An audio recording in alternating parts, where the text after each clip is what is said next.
What's the deal, good people? This your boy J Mike, Mr. Athletic over everything for no hobbies, only obsession. Today we have a discussion as well as a pickup video.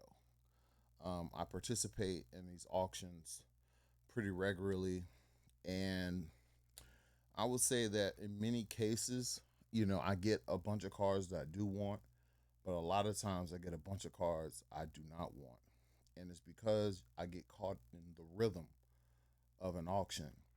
And what that means is sometimes people are competitive with their bidding out the gate. But what I've learned is that when you collect vintage, a lot of those guys are snipers. So you get caught up in these runs at the end of auctions. And if you're not set up to handle that, you're going to wind up uh, putting in a bunch of late bids and getting outside your body. And sometimes it's going to actually cause you to win a bunch of auctions that you didn't plan on winning. Also, not winding up with the type of cars that you would actually want. And what I've learned is that there have been many times where at the end of an auction, the bill comes and I have a $500 tab or a $600 tab. And when I go through the cards, I didn't get any major cards. You spend $500-$600, you should have 2 to 3 super quality cards to add to your collection, especially on the vintage side. But we're gonna get into that a little bit later. I'm gonna go through some of the cards I just picked up recently, and we're gonna see how many cards I actually wound up with that are gonna be like super important to my overall collection. Now, these cards weren't overly expensive. I believe for all of these, it's probably under 200 bucks. Um, and I also won a non-card item as well. So this probably came up to around $300.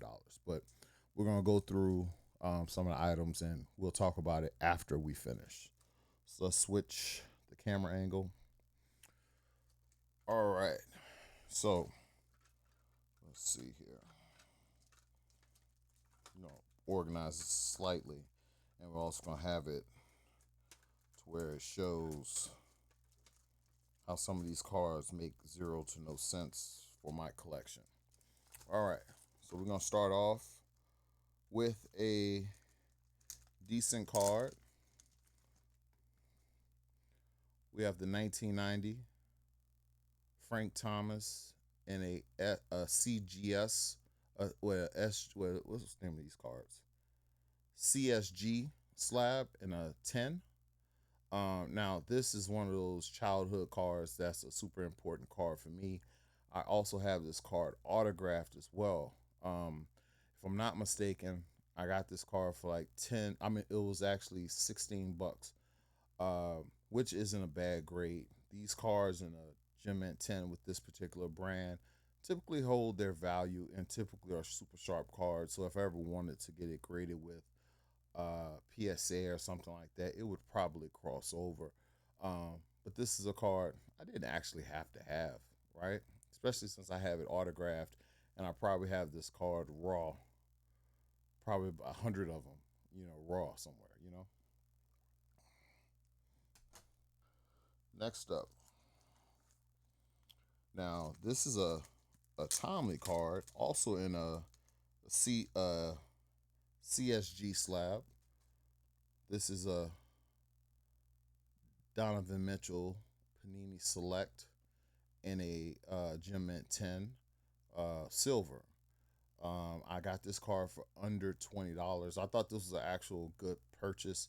Don't have a bunch of his rookie cards, and for the new guys, he would be considered one of the guys that'll probably wound up in the Hall of Fame from this generation and this genre of athletes.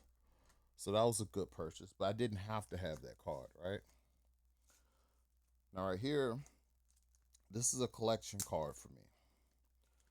Could have probably done a little bit better, but we have a 1975 Topps Fred Lynn rookie card. pretty good centering in an SGC 6.5. Once again, another card that was under $20. Now, after further looking at this card is stunning. Fred Lynn has two MVP seasons. He is not in the Hall of Fame. He may get in one day, but this is one of those cards where you can't tell the story of baseball without talking about Fred Lynn. He has two MVPs. Guys like that, if anything, will go into my collection as an MVP rookie card person. So this was a decent card to go into my collection, but also not a very expensive card. All right. Now, this right here is one of the cards I needed for my NFL Hall of Fame.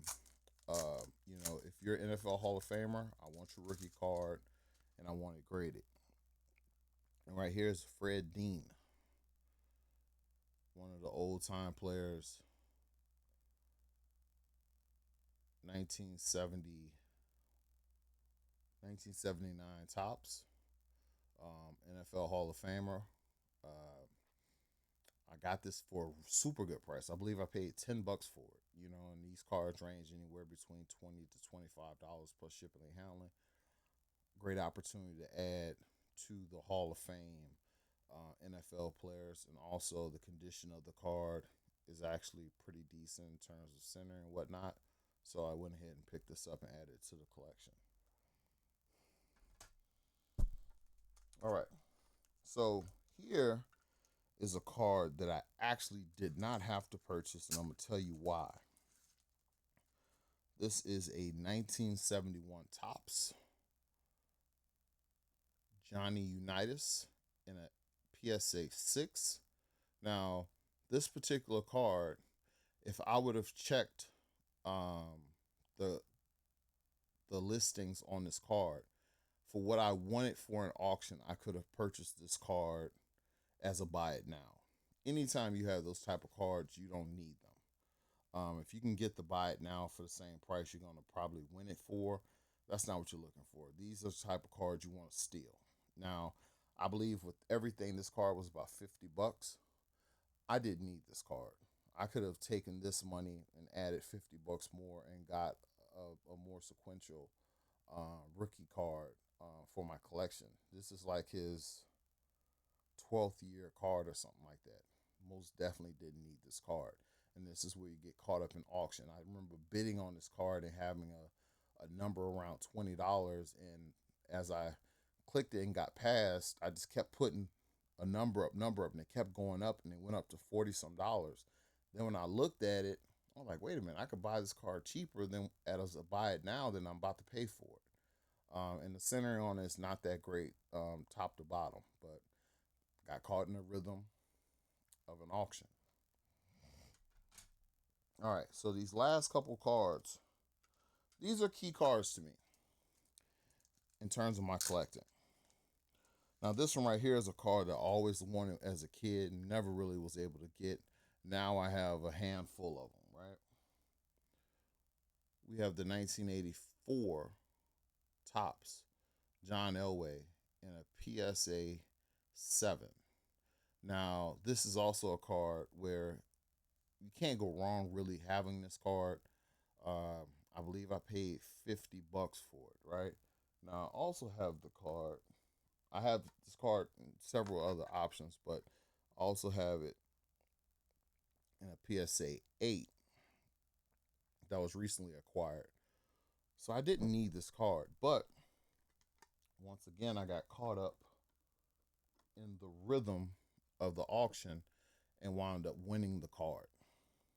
Once again, I could have saved 50, $60, not bought this card, and just bought a really nice $100 to $125 card with what I spent on the Johnny Unitas. You know what I'm saying? Getting caught up in this rhythm of an auction. But you can't go wrong with a John Elway rookie. All right, these next two cards. Now, this is one of the greatest cards of all time. If you're a 40-year-old man, 40 to 48 to 50 years old, this is a very important card in your childhood. This card came out in Leaf. I don't remember what series, first or second series, but it was the biggest card you could possibly get. And I remember these packs going for $6 a pack. We'll pull this card, sell it back to the card shop for $30 because they'll give you like 50% of what it's worth, just to wind up with a lesser card at the end of it. To get this card in a BGS 9, I got it for under $20. Thought it was a solid deal. I'll probably wind up getting this card at some point in time in a PSA 10 or something like that. But this is a super sharp card. I have it autographed. I have it in PSA 8s as well. But got a good deal on it. Couldn't pass it up. All right. Last but not least, these are the kind of cards that I'm looking for the newer guys. Let's say between 2000 and up. This is a Blake Griffin 2009 Topps Gold card.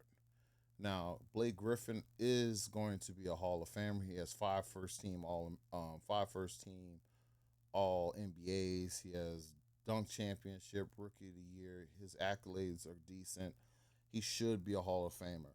And to get this card, which was printed out of 2009 copies in a Beckett 9, was pretty good. I've recently picked this up in a 7 as well as a PSA 8. But got this card for $50, or it might have been 25. I can't remember exactly, but I did not pay what I thought I was going to have to pay. So it might have been closer to $30 if I'm not mistaken. No more than 50.